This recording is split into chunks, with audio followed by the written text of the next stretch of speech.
Hello sir, Kuya AJ po. Welcome, welcome Kuya Jay.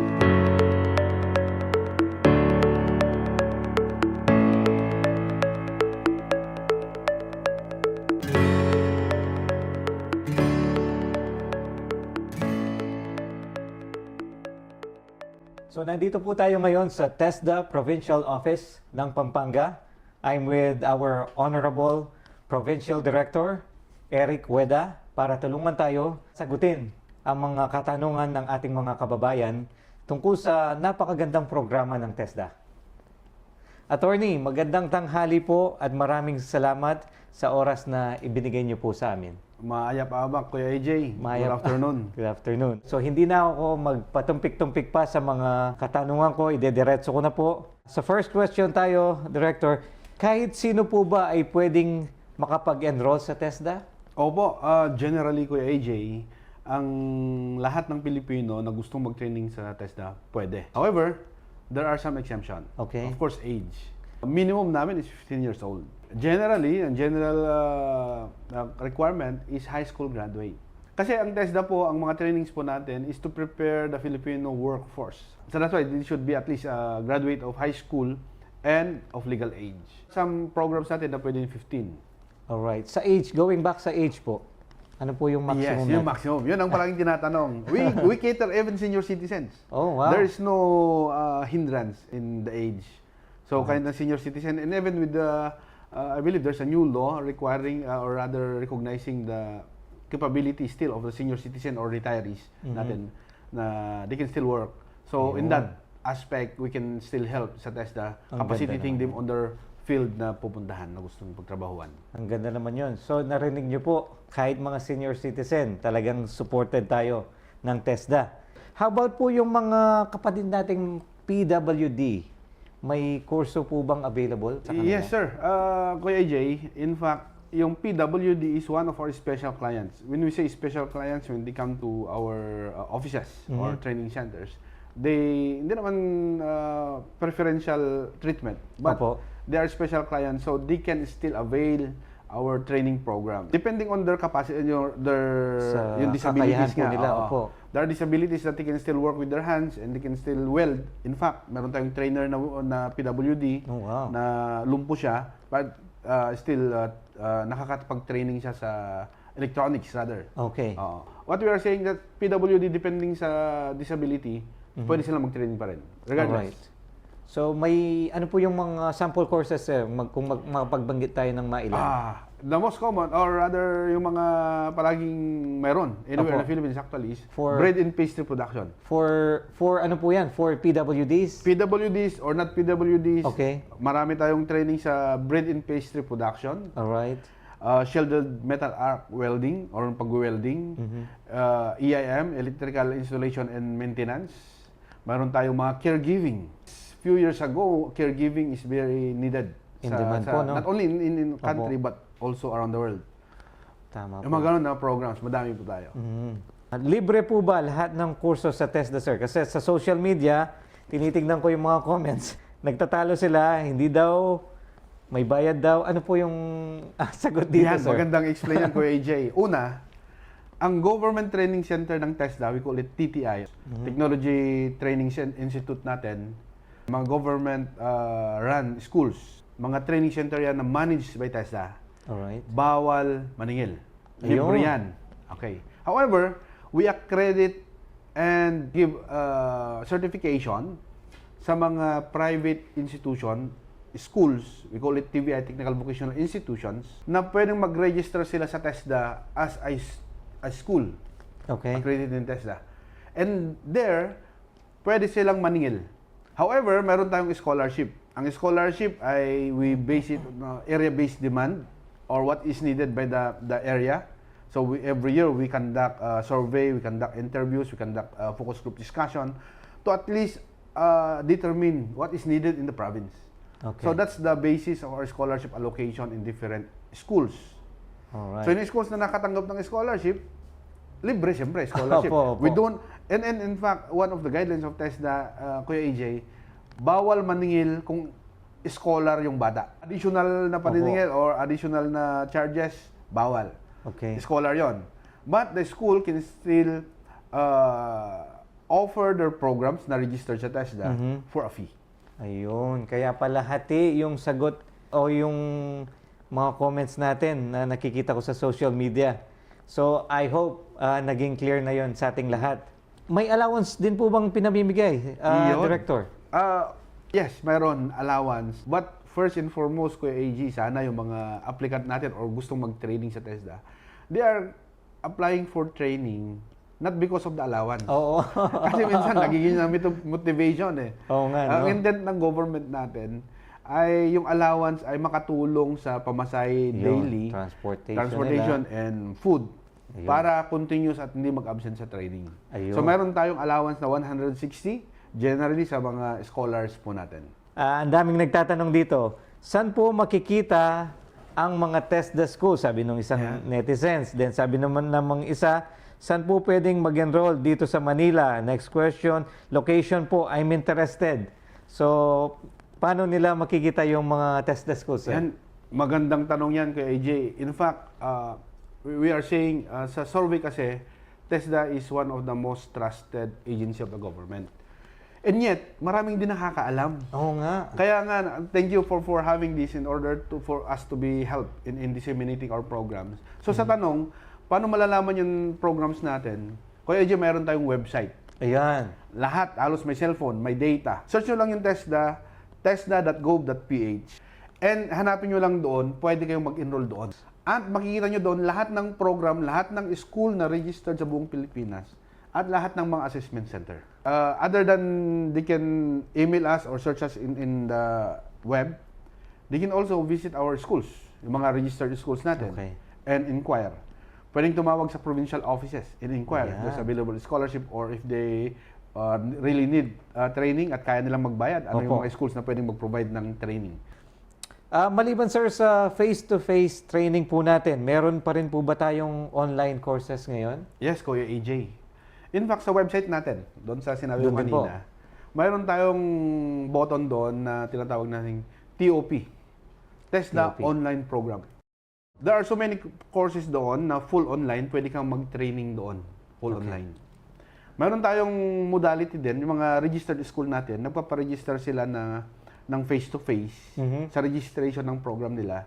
Or they can also opt to add blended training program. Ayos. So, pwedeng yung mga trainings na pwedeng ituro online, pwedeng blended yon. Yun.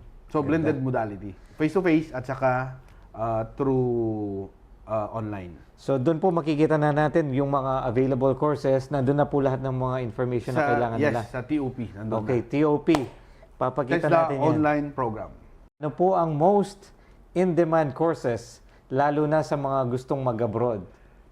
Well, kung mag-abroad, in demand, immediately coming from out of our previous data, hard trades. Yung mga kanyan. Hard trades. Welding. Opo. Welding. Carpentry. Okay. Tile setting. Mga ganyan. Welders.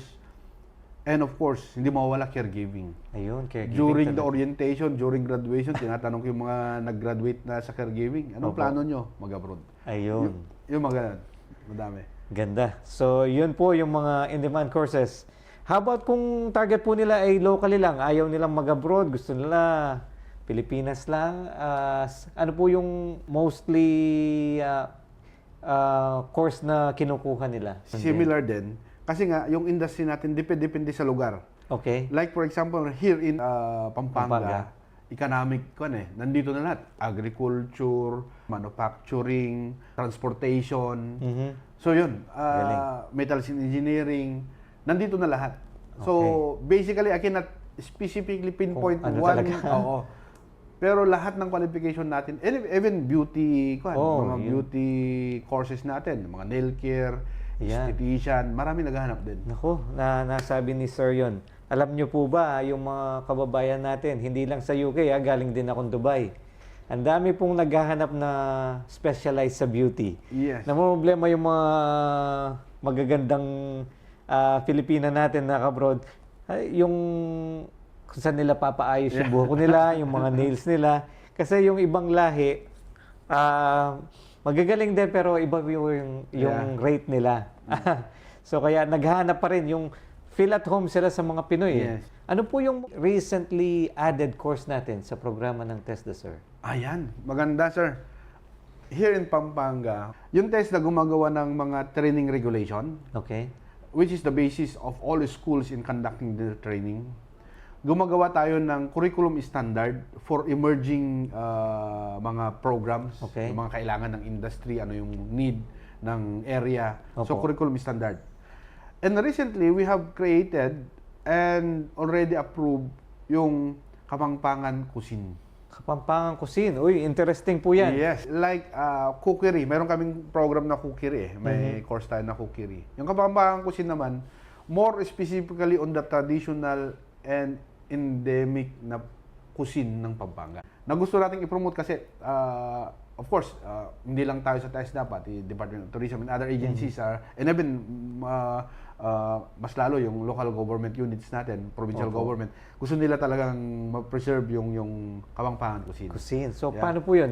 May mga modules tayo na... Yes. So right now, ka-approve lang yung curriculum standard. Okay. So ngayon, gagawa kami ng, or mag-encourage kami ng school na magre-register. And then Ayan. yun, pupunduan ni TESDA, magkakaroon ng training. And we want na yung mga event karinderya, yung mga cooks nila doon, Opo. matuto talaga ano yung original na Yan. mga paano pag-prepare. Do hindi ako Opo. Kapampangan, but Kuya AJ, if I may, Opo. kung kumakain ako sa amin or sa ibang lugar, iba na yung lasa. Ganon. Iba na yung lasa yung kasi hindi ko alam no offense meant to Opo, others, opo. pero manyaman talagang cooking na sa Yan, Pampanga. So Hindi- yun, and other than, meron kaming bago rin yung ginawa, yung aviation. Aviation naman. Yes. Okay. Ang taas pala ng sa under aviation industry, mataas pala yung employment niya, yung mga parang housekeeping ng eroplano. Okay. Yung naglilinis ng aircraft. Di So, ba? meron tayong ganon. Mayroon daw na training. Ang So, ganda nun, hindi pa exciting. siya, wala pang school na nag-register, katatapos lang yung curriculum standard. So, we are encouraging yung mga aviation sa Clark, yung mga aviation doon, companies Gusto to ko start nang a school. mag-aral uli. Upskill tayo uli. Yan, upskilling. Meron din akong narinig, sir, yung about content creation. Yes. Hindi ko sinabi yun, alam mo kung tatanungin mo, Kuya AJ. In fact, I prepared, ito yung tinatawag natin na curriculum standard. Ito Okay. yung ginagawa ni TESDA together with experts, collaboration with different focus group discussion with mga under industry sector. So, if itong curriculum standard ng content creation, social media, level 3. Oh, level 3. So, yung Ano pong ibig sabihin level, nun, sir? okay. Yung level kasi ng under PQF, yung kwan natin, yung Philippine Qualification Framework, and learnings natin different levels. Okay. Okay, katulad ng NC, NC1, NC2, NC3. So, ang level 3 ay medyo nasa managerial supervisory level na. Alright. Ganda. And Exciting to. yun nga, Kuya AJ, sana pag-isipan mo kasi wala pa tayong nakaregister na school na nag-o-offer ng ganito. Content creation level 4. Ang ganda nito. Excited ako dito, sir. Ibigay ko na sa'yo, sir, para kay Kuya AJ. Thank para, you po. think about it. May, kunyari po, nasa UK ako, pwede po akong mag-aral online sa ganito. Opo. Available po siya. Mayroon po tayo sa TESDA online program. Dapat kunin ko to. Excited ako. Going back dun sa narinig ko, sir, yung NC, actually, hindi ko po talaga alam to. Yung NC National Certificate 1, 2, 3. Pag-explain po sa amin, sir, kung paano po ito. Levels po ba yung mga yun? Yes, Or ano yun? level ng ranking under the PQF, Philippine Qualification Framework. Yung Philippine Qualification Framework ay yun ang sinusundan ng educational system natin. So Right. from basic education, secondary education, ano yung sa TESDA naman, meron tayong level 1, level 2, level 3. Ayun. Or sa NC with training regulation, NC1, NC2, NC3. So habang tumataas yung NC level, Okay. yung skill ng tao ay understandably mas mataas na rin. Nagle-level up din. Level up din. Ayun, ganun pala yun. So, clear na sa akin yun. Kung may katanungan tayo, mamaya tanong ko sa sir kung saan niya tayo tuturo kung Yes. kailangan natin ng assistance or more details pa doon. And ito yung napansin ko sa TESDA na sumasabay yung TESDA sa panahon, sa trend. Tulad nitong kanina, content creation. Alam naman natin na ang daming vloggers ngayon sa isang barangay. Ilan yung mga vloggers? So, at least yung TESDA talaga, no? Nakikisabay sa trend. Alam nila yung nangyayari. They are willing to help po. So, next question would be, ito yung kanina. Graduate po ako ng HRM noong 2018 at nag-OJT din po ako sa hotel noong last 2017. Pwede po ba wala ng training at OJT? So gusto niya, in short, assessment na lang. Pwede po ba yun, Director? Pwede naman. Yung assessment natin kasi, yung sa national assessment, mayroon tayong tinatawag na self-assessment guide or yung SAG. Okay. Kung nag-training ka, sa training sa, especially tertiary, so sa university or college, or galing ka sa industry, o nagtatrabaho ka na, at yung specific qualification na yon ay gusto mong magpa-assess para magkaroon ka ng national certificate. Opo. Yung assessment guide natin, yun ang i-fill upan ni applicant, call applicant yung gusto magpa-assess. Yes po. Nandun yung mga competencies or yung competencies and mga learning outcomes na hinahanap ni assessment. Kung nakita mo, binasa mo at kaya mo yon and ready ka na, pwede ka magpa-assess. Kung hindi, kailangang mag-undergo ng additional training in order to know those learning outcomes or yung competencies na hinahanap natin. Okay. Kasi sa assessment, mayroon tayong oral questioning, mayroon tayong demonstration.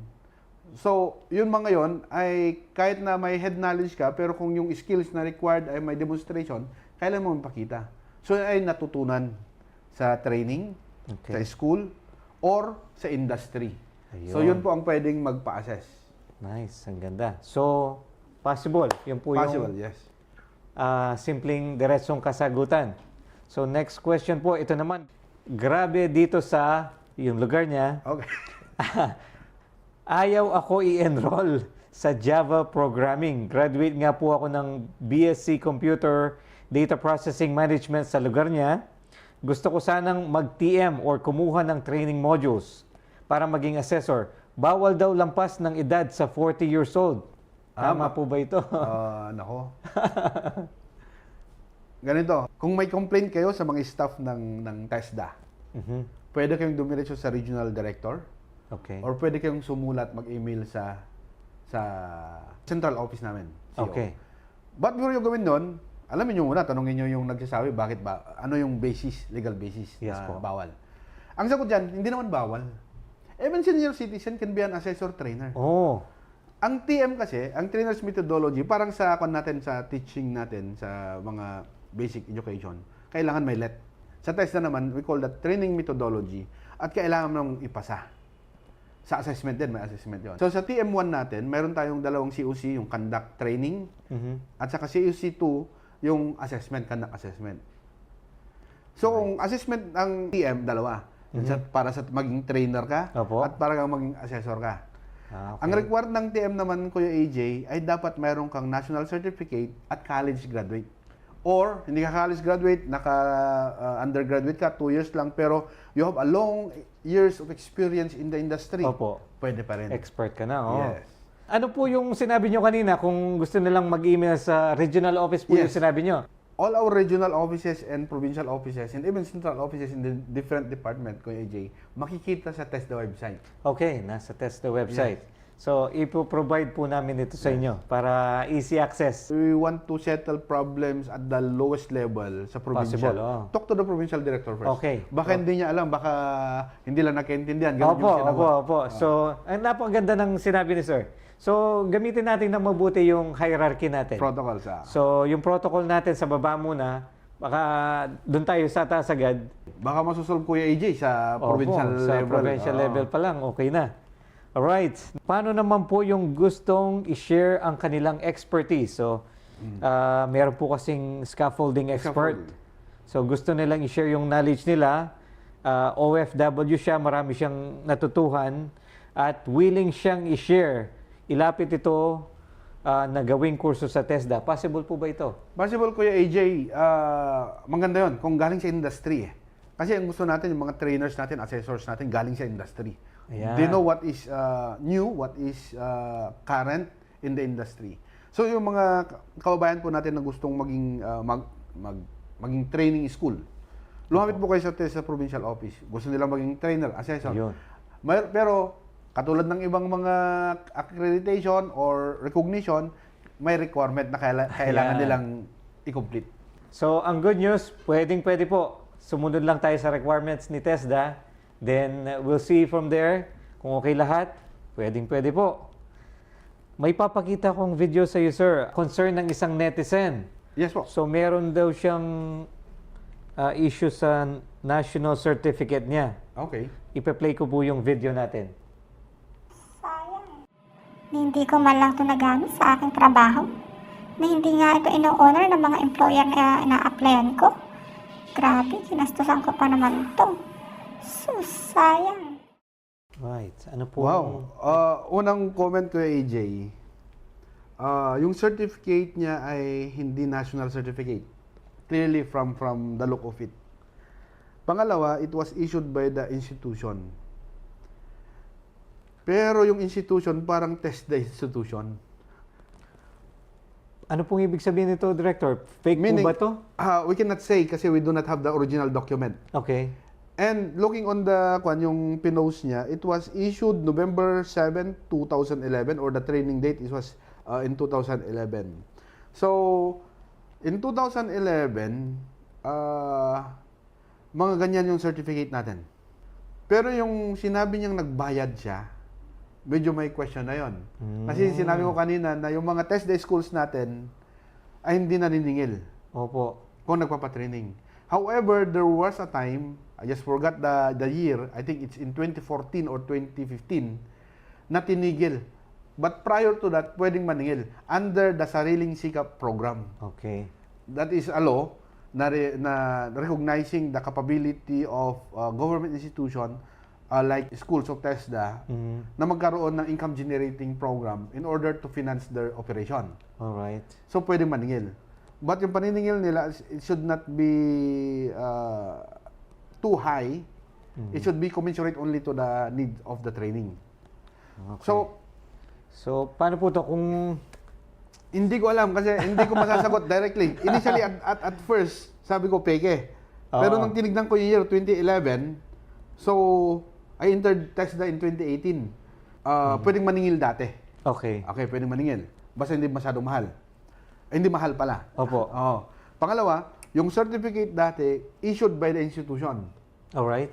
Signed by the provincial director and signed Sa by the institution administrator sa institution. Seemingly, from the look of it, it is issued by the institution of TESDA-run institution. Okay, let's assume na it's sabihin na valid. natin valid, okay. Let's assume na valid. Ang question sa nag-post nito ay, nag-training ba siya? O, sabi nag-training. Opo. Okay. Nag-training daw siya. Ang hindi ko maintindihan, kung nag-training siya, siyempre magagamit niya kasi may learning yan. Unless hindi nagturo yung trainer niya, hindi wala siyang matututunan, hindi magagamit. Pero yung question na hindi tinatanggap ng employers, yun ang hindi ko masasagot. Kasi nga, we have to know the validity of the certificate. Pero Kuya AJ, since that is 2011, pero yung current natin ngayon, iba na. We have national certificate. And national certificate is issued now Opo. electronic. Sa national certificate, kung pumasa siya ng, nag-training siya, nagpa-assess siya, competent siya, mabibigyan siya ng national certificate, nasa system namin, yung system mag-email sa applicant, pwede niyang i-download sa email niya. So, paano sir? Kunyari, nandun na tayo. Sa isip niya, sayang. Pero ano pong ma-advise niyo sa kanya, Director? Pwede Yes. po ba siyang mag-retraining or magpa-reassess? Ano pong magandang gawin natin? Oo, kasi problem. Ano yung solution? Suggestion Yes. natin. Tama yun, Kuya AJ. We suggest to the person na nag-post na pumunta sa malapit na TESDA schools at mag-inquire ng re-skilling. Ayun. Oo. Upskilling. Kasi 2011 yan, baka obsolete na yung mga Opo. na training niya. Sa mga ganyan, may pagdududa sa kanilang mga certificate, may question sa kanilang certificate. Pwede yung national certificate po natin, pwedeng ma-check doon sa TESDA website natin. Ayun, kung registered ba o hindi. fake ba siya o hindi. Yes. Ayun. At the same time, we encourage people na yung ganyan na may problema to go to the nearest provincial office of TESDA and inquire. Ano po ang tulong ng TESDA para mapataas yung percentage o yung possibility na after ng training makakuha sila ng trabaho, sir? In fact, that is our goal. Our national employment rate is medyo mataas. By percentile, our target is 92%. Certification rate is 92%. Okay.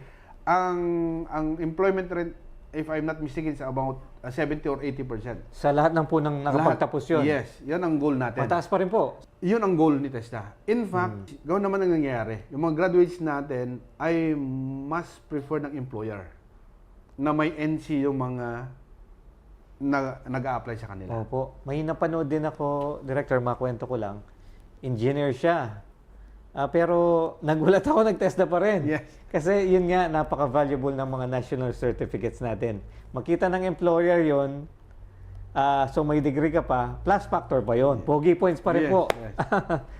Then, ito naman, napanood ko yung interview ni Yusek Nelly Deleria, no? Yeah, Regarding po our- sa bagong naipatupad na batas na, correct niyo po ako kung mali ako, enterprise-based education and training. Director. Actually, ang gandang batas ito na pinirmahan ng ating Presidenteng Bongbong Marcos, yung Enterprise-Based Education and Training Framework Act, ay ginawa yan ng different government agency, ng DOLE, TESDA, and other agencies, collaboration. Wow. Ang purpose niya is mapaangat yung mga employability ng mga manggagawa natin. Yung mga nagtatrabaho na sa mga companies natin ay ma-re-skill. Yung mayroon tayong dating tinatawag na program, yung DTS, Dual Training System Program, or yung OJT program. Okay. Nakasama na rin dyan, yung apprenticeship program or on-the-job training, nakasakop na rin yan. Ang main na intent natin sa TESDA on the EBET law ay yung mga companies natin na partner Mhm. ay kasama natin sa pagtitraining natin ng mga kababayan. So, kung naintindihan ko po ng mabuti, yung mga companies na to, nagpapa-register sila Yes. sa TESDA Yes. para yung gagawin nating training, Doon Naka-align. Yes, naka-align. Yun po, magti-training sa company, naka-align na, so the employability and recruitment of Ang taas. our trainees ay mas mataas. mas mataas ang percentage. Kaya yun po yung ginagawa ng TESDA. Yes. Na matulungan talaga yung mga graduates niya. Pagka-graduate, yung goal natin, magkatrabaho. Matanong ko lang, sir, ano po yung challenges ng TESDA na hindi namin nakikita na nagiging problem niyo po sa, hindi naman ng problem or challenges sa mga students niyo? Magandang tanong yon. In fact, yung mga students natin or trainees natin on the part of TESDA, mayroon tayong mga challenges yung hindi nagtutuloy Okay. na sayang because kung hindi nagtuloy, sayang yung scholarship. Okay. Pangalawa, yung mga okay naman, nakapagtrabaho na so hindi na tinutuloy or hindi nagpapa-assess. Pangatlo, at ayaw namin yon, may mga pailan-ilan na panay ang training pero hindi naman nagtatrabaho. Nakaipon na ng 3 NC, 4 na NC. nag-iipon. So hindi namin alam kung anong plano. Hobby niya lang Baka sabi niya, magdagdag lang ng NC, magparami ng Yeah, NC. no. We do not want to think na yung allowance lang ina-afteran niya. And of course, yung challenge na yung mga kababayan natin na talagang gustong mag-training, on this positive side naman, na gustong mag-training pero walang time or malayo. Opo. So yun ang sinusolusyonan ni TESDA. Sana maka-inspire to sa kanila na pag nag-graduate, ang goal ni TESDA, magkatrabaho tayo. Katrabaho tayo, ibig sabihin, masustain natin yung mga pangangailangan natin. Thank you po sa oras na inyong binigay sa amin. Marami pong viewers ang magbe-benefit nito. Kuya AJ and UK, suportahan, maasahan.